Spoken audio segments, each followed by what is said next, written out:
Bonjour, aujourd'hui au menu sélectionner et masquer. Voilà. Donc j'ai choisi une image d'Espagne, à Nerja, parce qu'elle présente quelques difficultés au niveau de la sélection et on va voir comment on peut sélectionner rapidement et efficacement des contours qui sont relativement complexes, puisque comme vous le voyez là il s'agit d'un feuillage sur un ciel. Voilà, alors pour ouvrir une image, il y a toujours plusieurs solutions. Soit vous partez de Lightroom, auquel cas vous êtes passé dans développement et directement vous atterrirez sur Photoshop. Ou alors, vous faites comme moi, vous voulez passer par Camera Raw parce que l'interface vous la trouvez plus adaptée à vos besoins. Voilà, donc je viens d'arriver sous Camera Raw. Ce que je fais en général, c'est que je demande ce que pense Camera Raw en automatique. Voilà, et puis je corrige un petit peu. Mon souci est principalement orienté vers les tons clairs. Les tons clairs et les tons foncés. Voilà. Donc là, en l'occurrence, c'est la mer qui risque de poser problème. Donc je diminue au maximum de ce que je peux les tons clairs. Et puis les tons foncés, parce qu'effectivement, la zone avec les arbres est en contre-jour.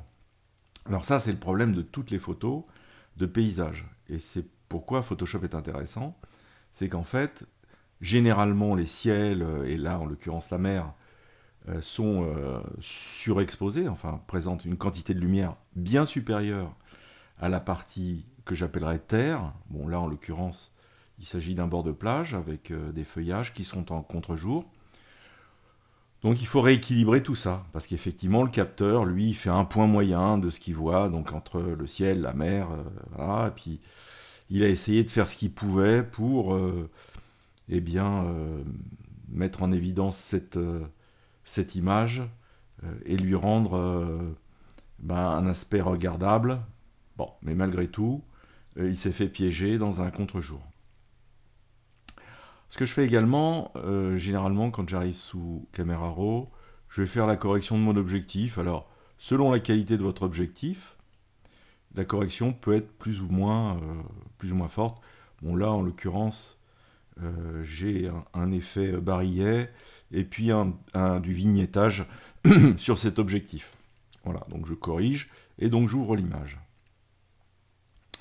Voilà, je me retrouve sous Photoshop, donc avec toujours la même image.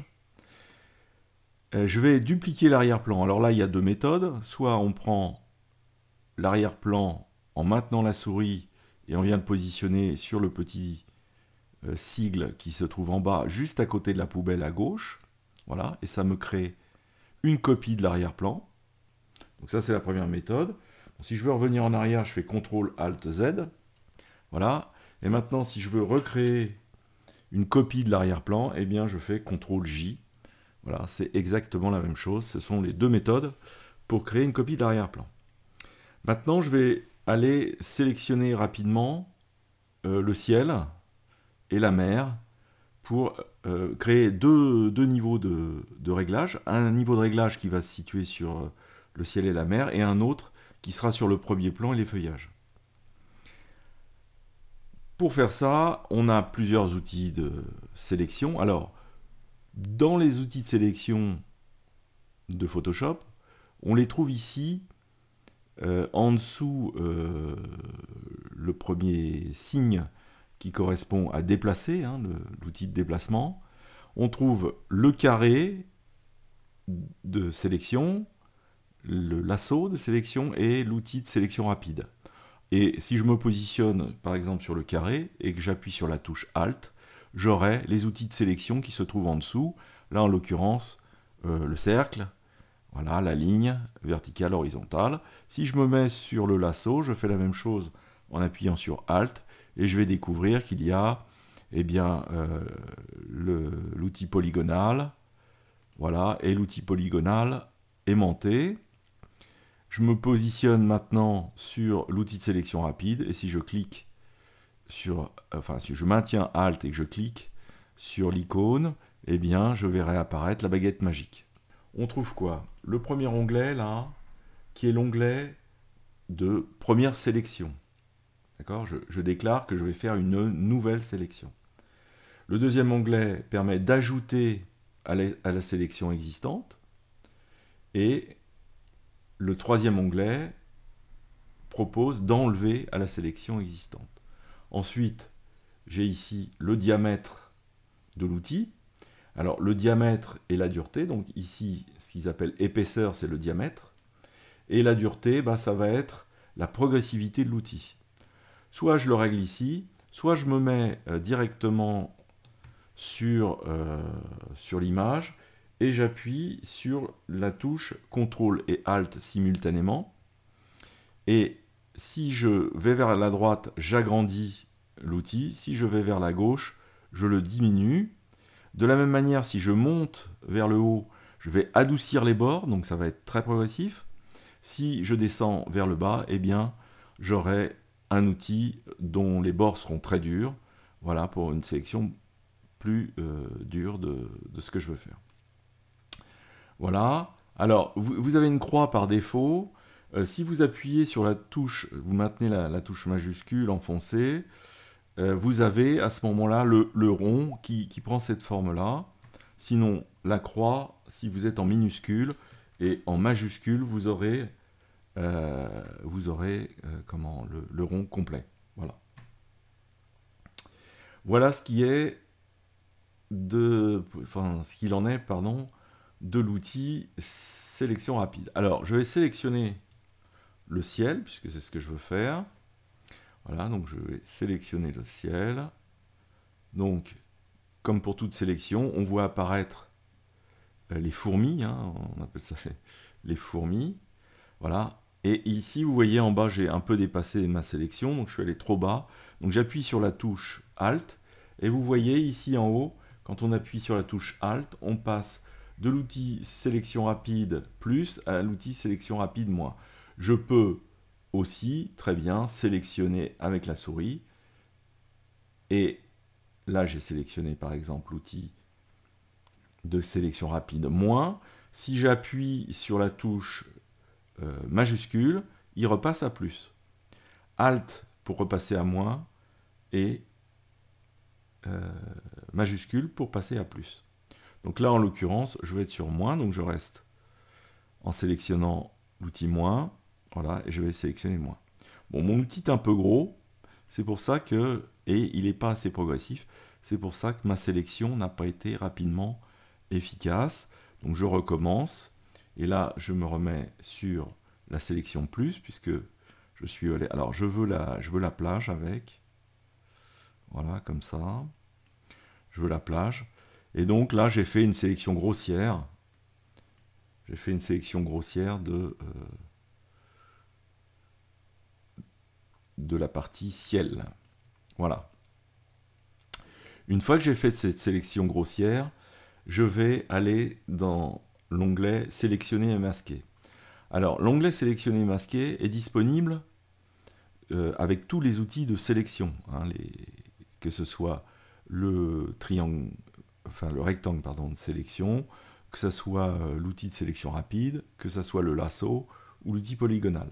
Pour voir apparaître la possibilité d'utiliser la sélection et masquer, d'aller dans l'environnement sélectionné et masqué, eh bien il faut être sur un des outils de sélection.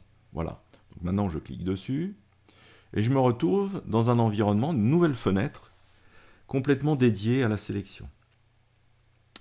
Alors, on va regarder déjà sur la gauche, qu'est-ce que l'on peut voir.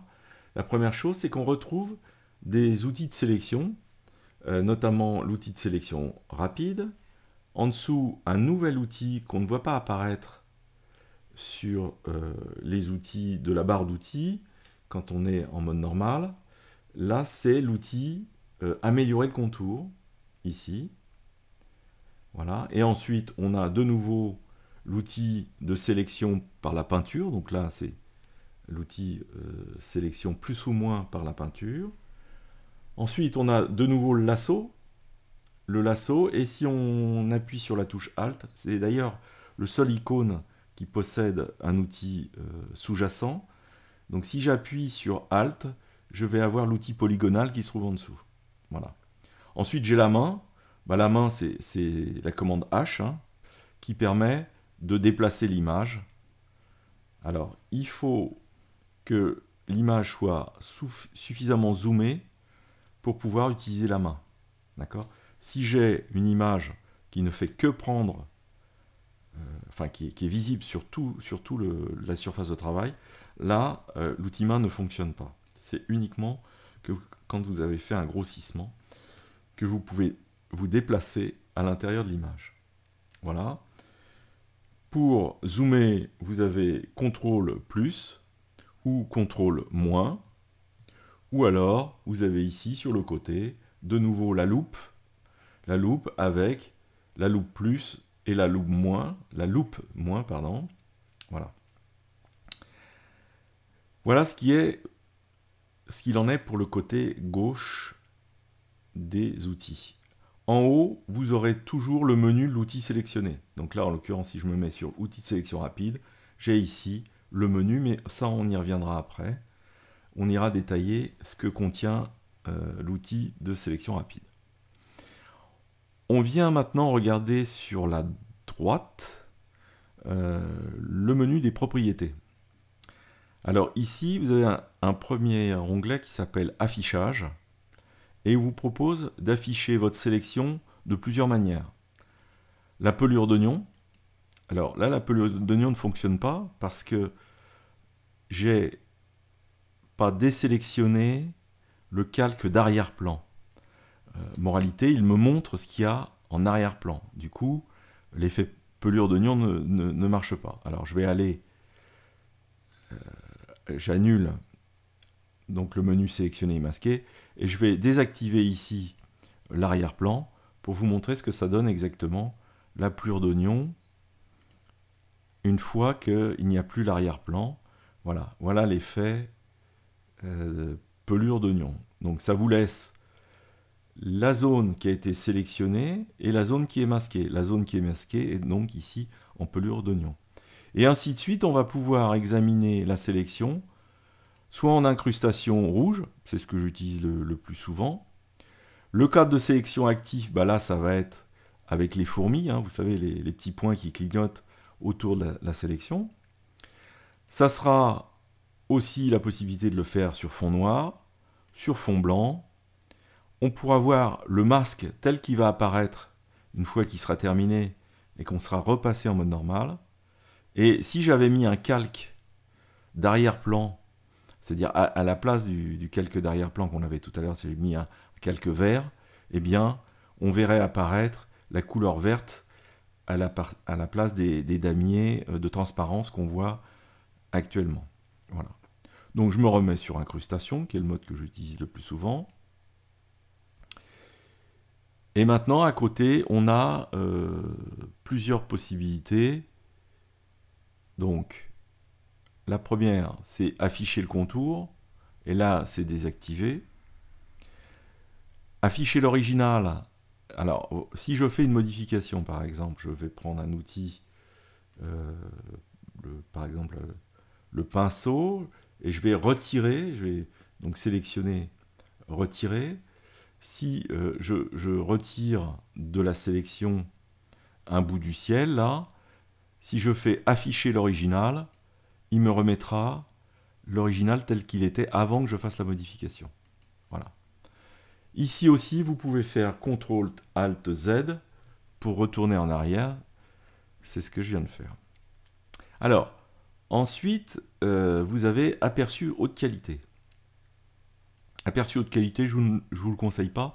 En fait, il va mouliner encore un peu plus. Déjà que cette configuration avec ce menu, nouveau menu sélectionné et masqué est très consommateur au niveau de la performance de votre ordinateur, je ne vous conseille pas d'utiliser l'aperçu haute qualité. En dessous, à partir du masque qu'on aura choisi ici, on a l'opacité. Donc ici, bah, je suis en rouge et je peux choisir une opacité plus ou moins forte. Bon, on a intérêt à voir quand même ce qui se passe en dessous. Donc quand on est à 50%, c'est parfait. La couleur, bah, je pourrais changer de couleur. Je pourrais me mettre en vert si ça m'intéresse d'être en vert. Ça peut être intéressant quand on a des objets rouges de passer en vert, par exemple. Voilà. Bon, je me remets en rouge. Voilà. Alors, la zone désignée, c'est la zone sélectionnée. En fait, moi, j'ai sélectionné le ciel. Donc, apparaît en rouge la partie sélectionnée, donc le ciel. Mais si je voulais faire l'inverse, ça c'est une question de goût et de choix, je peux inverser en mettant le rouge sur les zones masquées. Et à ce moment-là, il me fait apparaître le feuillage comme étant la zone qui est masquée. Et donc la sélection, elle, devient la couleur de l'image. Bon, moi je préfère l'autre mode, c'est à vous de voir. Je prends la zone sélectionnée en rouge. Ensuite vient un menu détection des contours. Les deux petits réglages qui se trouvent ici, le rayon et le rayon dynamique, hein, donc là c'est une case à cocher, fonctionnent avec l'outil qui se trouve à droite ici, qui est améliorer les contours. Alors, qu'est-ce que fait le rayon? Le rayon, en fait, détermine la taille du cadre de sélection sur lequel le lissage des contours s'applique. Voilà, si vous utilisez un petit rayon pour des contours nets et un grand rayon pour des contours plus flous. Moi, je ne vous conseille pas trop de jouer avec ça parce que ça crée des franges. Alors, vous pouvez utiliser un petit rayon, je dirais, pour améliorer la netteté. Voilà, autour de l'objet que vous avez sélectionné. La case à cocher rayon dynamique. Alors, cette case à cocher, elle permet une zone d'amélioration de largeur variable sur le contour de votre sélection. En autre cas d'utilisation, cette option est utile si votre sélection est un portrait qui inclut les cheveux et les épaules. Bon, dans tel portrait, les cheveux nécessitent peut-être une zone d'amélioration plus grande que les épaules, où la bordure est plus homogène. Là encore une fois, soyez prudent avec ces deux outils. Utilisez-les que si vous vraiment votre sélection n'arrive pas à se réaliser. Normalement, dans 90% des cas, vous n'aurez pas besoin d'utiliser ces deux boutons.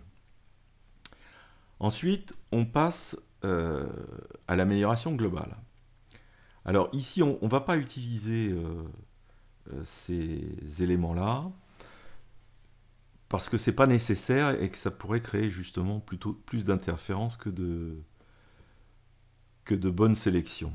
Alors, le premier outil est un outil de lissage. En fait, il va lisser les pixels sur une sélection que vous avez réalisée de manière à avoir une sélection plus nette.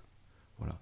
Ça peut être intéressant, notamment sur une sélection d'objets, où là, vous avez besoin d'avoir un contour net, et où le logiciel s'est peut-être un peu trompé, et a mis des pixels un peu aléatoires qui créent des petites crêtes sur le bord de votre sélection.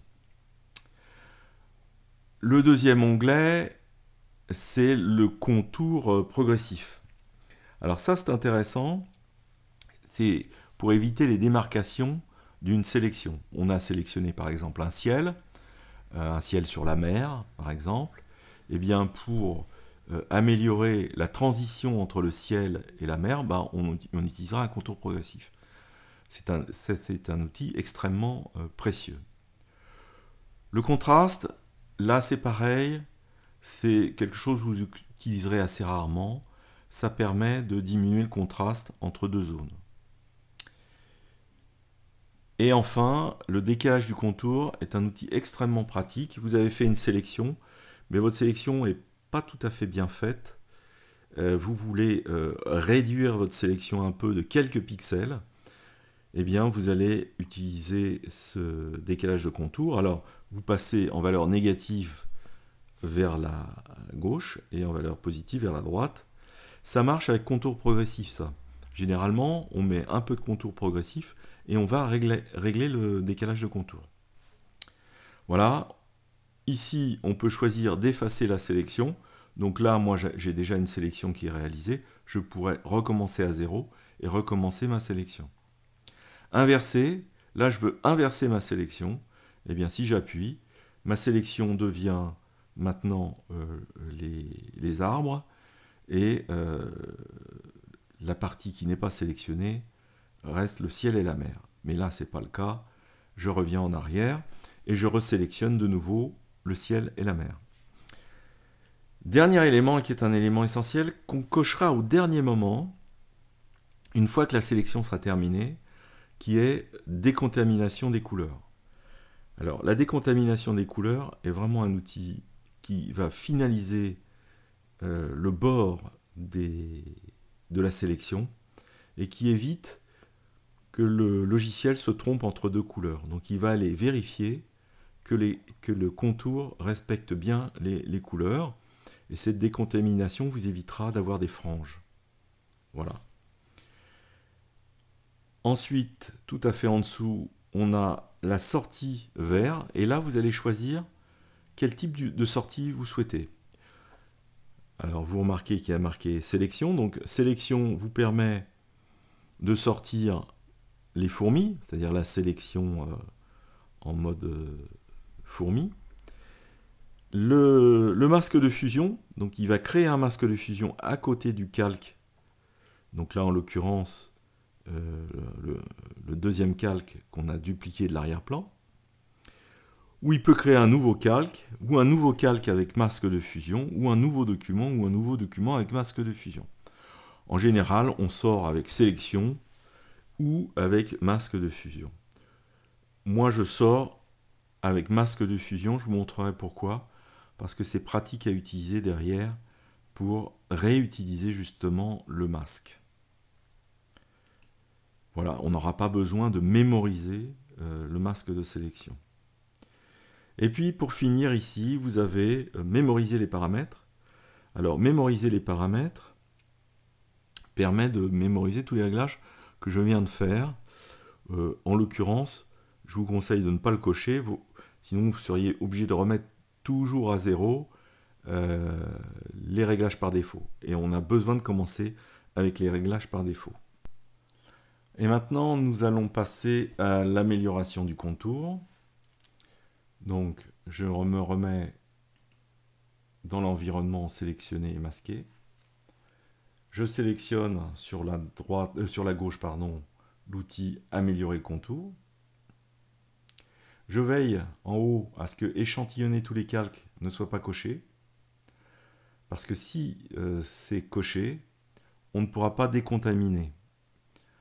Je ne peux pas vous expliquer plus pourquoi. Ils ont une contrainte technique, là, visiblement, où, en fait, pour pouvoir décontaminer les couleurs, on ne peut pas le faire sur l'ensemble des calques sous-jacents.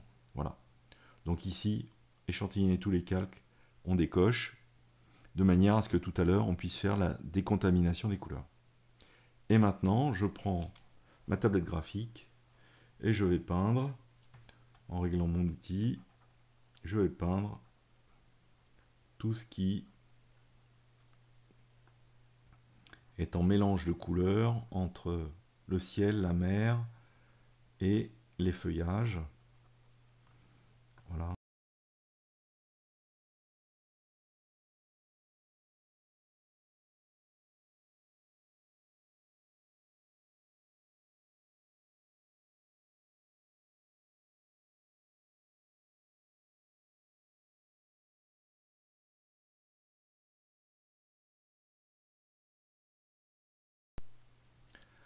La sélection est terminée avec donc l'amélioration du contour. Je reviens dans le menu. Voilà. Et puis donc je vais, alors, pas cocher la décontamination de couleur. Je vais faire une sortie directe sur un masque de fusion. Voilà. Et je vais aller voir comment ça s'est passé dans le masque de fusion en faisant Alt et en cliquant sur le masque. Voilà, apparaît le masque de fusion. Et donc là, je vais agrandir pour voir un petit peu ce qui s'est passé. Bon, il y a des zones qui sont restées de la mer, qu'on voit ici, hein, au milieu des feuilles. Alors c'est très grisé, donc ça apparaît très moyennement, mais on va régler le problème. Et ici en bas, eh bien, il y a une partie qui n'est pas sélectionnée. Donc on va régler ça tout de suite au pinceau. Donc je prends mon pinceau, je me mets X ou D, X pour alterner noir et blanc. Je reprends ma tablette graphique Et donc, je vais les peindre en noir. Le bas de la sélection. Voilà. Hop.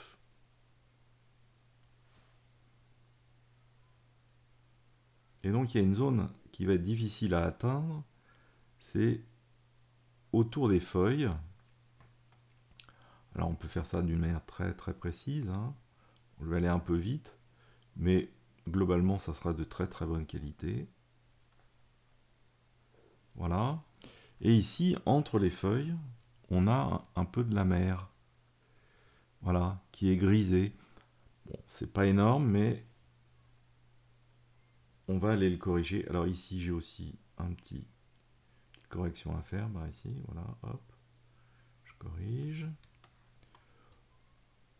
Bon, ici, entre les feuilles, j'ai aussi à corriger. Alors, je vais vous montrer une technique qui permet de régler le problème assez rapidement. Alors, je vais regarder ce que ça donne entre les feuilles ici. Et donc, je vais faire image, réglage, et je vais faire un niveau. Alors là, je suis passé par cette méthode-là, mais bien évidemment, on peut passer ici, en bas de la palette des calques, et demander un niveau, ici. Voilà. Mais là, je ne suis plus sur le masque, et c'est pas ce que je veux. Donc il faut absolument prendre la première méthode, c'est-à-dire, je me mets sur le masque avec Alt, je clique, et je vais faire image, réglage, niveau pour rester sur le masque. Donc là, le curseur des hautes lumières, je vais le ramener vers la gauche, et vous allez voir, disparaît au milieu la mer, et je vais ramener les moyens niveaux vers la droite de manière à contraster un petit peu. Voilà, de ne pas perdre dans le feuillage. Alors, il reste 2-3 petits endroits où ça n'a pas bien fonctionné. Donc ça, attention, là je suis en grossissement 200%. Hein. Donc ce que je vais faire est extrêmement fin par rapport à la taille de l'image. Bon, mais on va le faire quand même.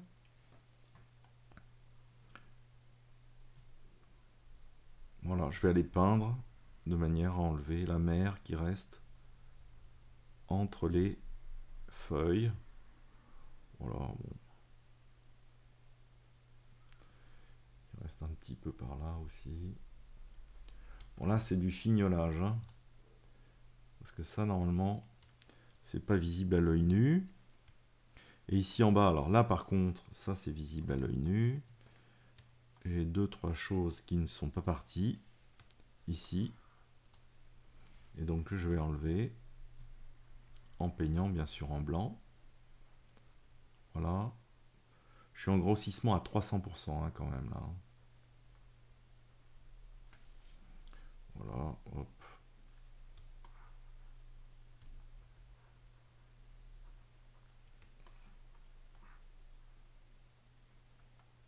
Là, il n'y a pas trop de... Voilà.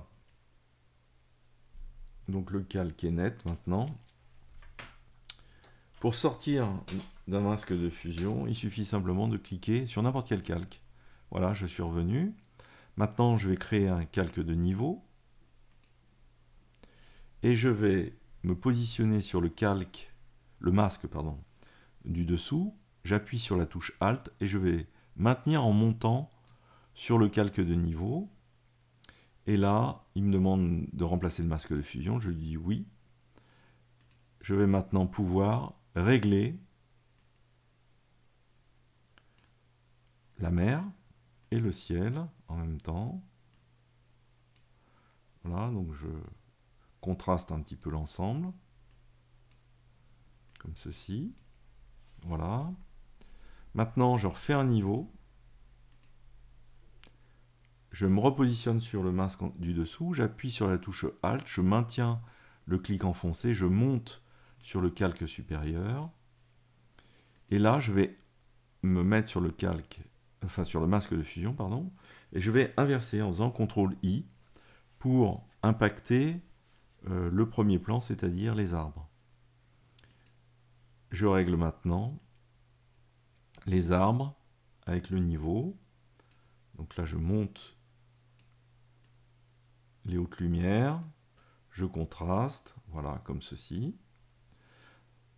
Maintenant, pour continuer un peu le design de cette image, je vais choisir une couleur unie.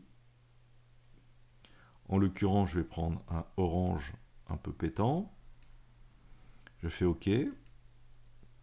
Ce orange, je le passe en mode lumière tamisée, comme ceci.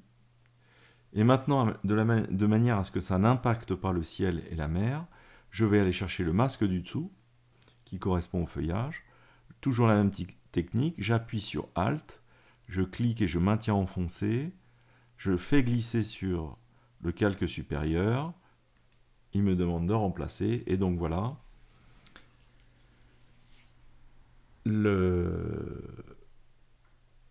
la couleur orange que j'ai mis en lumière tamisée n'impacte pas le ciel et la mer.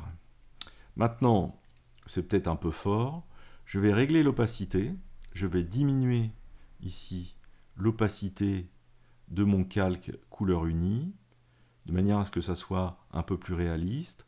Donc je me suis mis aux alentours de 58%. Voilà.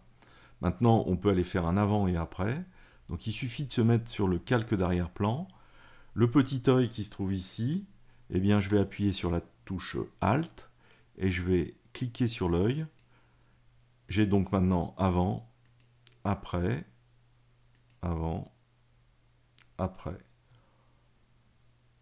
On peut faire une harmonisation maintenant du réglage et on harmonise une couleur, une image simplement soit en faisant un niveau ou une courbe une fois qu'on a fait des modifications.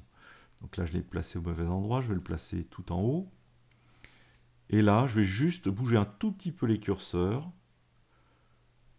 voilà, sur les tons moyens et les tons élevés, et ça harmonise l'image.